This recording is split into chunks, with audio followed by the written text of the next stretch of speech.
اکلوتے بیٹے کے اویس کرنی، کھانا بھی ماں کو خود کھلاتے ہیں، پانی بھی خود پلاتے ہیں، خدمت بھی خود کیا کرتے ہیں، لیکن نبی سے عشق اتنا تھا کبھی حضور سے ملاقات نہ ہو سکی۔ جب بھی کوئی مدینے سے آتا تھا اس سے پوچھتے تھے یار تو نے میرے محبوب کو دیکھا ہوگا، بتا ان کا چہرہ کیسا تھا، ان کی زلفیں کیسی تھی، وہ بولتے ہیں تو کیسا لگتا ہے، وہ جب چلتے ہیں تو کیسا لگتا ہے۔ اب سوچ سکتے ہو عشق کیسا ہوگا، لیکن پوری زندگی کبھی حضور سے ملاقات نہیں کی ہے۔ ایک دن ماں کے قدموں میں بیٹھے ہوئے ہیں، ماں کے پیر دبانے لگ جاتے ہیں، اللہ اکبر، عشق سرکار نے ایسا ہوش گولا مارا کہ آنکھ کے آنسو ٹپک کے ماں کے قدموں پہ آ گرے۔ ماں تو ماں ہوتی ہے یار، بیٹوں کے آنسوؤں کی گرمی سے محسوس کر لیتی ہے، سینے میں درد کتنا ہے، کہتا لخت جگر بتا تو سکی، رو کیوں رہا ہے؟ کہتے امی آج مجھے آقا کی بڑی یاد آ رہی ہے، اے ماں آج اجازت دے دے، اگر نہ جا سکا شاید کہ ان کے غم میں مر جاؤں، جیسی اتنی بات ماں نے سنی ہے۔ کہا بیٹے ٹھیک ہے، اگر جانا کی چاہتا ہے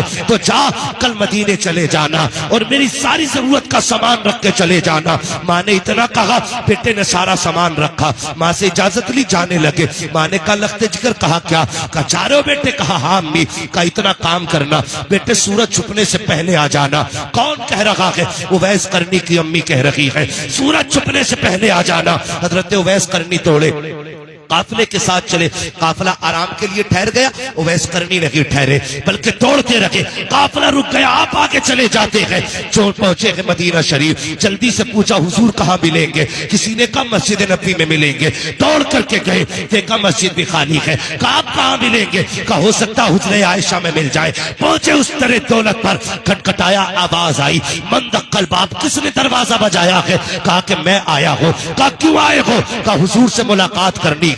اندر سے حضرت خدیجہ، حضرت عائشہ صدیقہ کی آواز آتی ہے، حضور ابھی ابھی باہر چلے گئے ہیں، تھوڑی دیر ٹھہر جاؤ، آ جائیں گے۔ اللہ اکبر، اویس کرنی رو دیتے ہیں، کہتے ہیں اگر میرے پاس وقت ہوتا پوری زندگی ان کی راہوں میں بیٹھ کے گزار لیتا، لیکن کیا کروں وقت نے ساتھ نہ دیا، سورج چھپنے سے پہلے گھر جانا ہے۔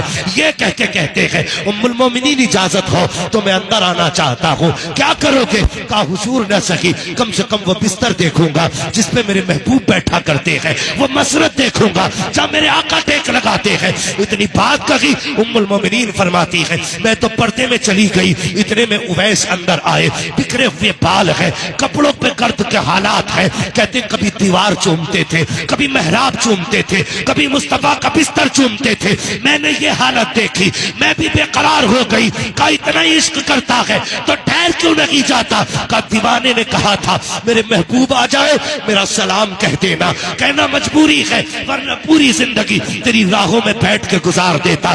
یہ کہہ کے اویس کرنی تو واپس آ جاتے ہیں۔ ابھی اویس نکلے ہیں، اتنے میں سرکار آتے ہیں۔ آنے کے بعد میرے نبی نے لمبی لمبی سانسیں لینا شروع کی ہے۔ فرماتے ہیں عائشہ کا جی یا رسول اللہ، کیا کوئی آ کر کے گیا ہے؟ کہا ہاں آقا، آیا تھا ایک دیوانہ جس کے بال بکھرے ہوئے تھے، کپڑوں سے پورا عاشق لگ رہا تھا۔ کہا جانتی ہو وہ کون تھا؟ کہا اللہ و رسولہ عالم، یا تو اللہ جانتا ہے یا اس کا محبوب جانتا ہے۔ اب آقا کی آنکھ میں آنسو آئے، فرمایا عائشہ خوشبو بتا رہی ہے میرا اویس آ کر کے گیا ہے، یہ ہوائیں بتا رہی ہے میرا اویس آ کر کے گیا ہے۔ کہا عمر جلدی کیجئے، میرے اویس کو بلا کے لائیے، ابو بکر دوڑیے میرے اویس کو بلا کر کے لائیے۔ لیکن کہاں جاتے، اب تک تو دیر ہو چکی تھی، اویس مدینہ چھوڑ چکے تھے۔ اللہ اکبر، دوڑتے دوڑتے گھر تشریف لائے ہیں، جیسی دروازے پہ آئے ہیں تو ماں ہوتی ہے، کوئی آواز نہیں، دل ٹوٹا گیا آج اویس کا۔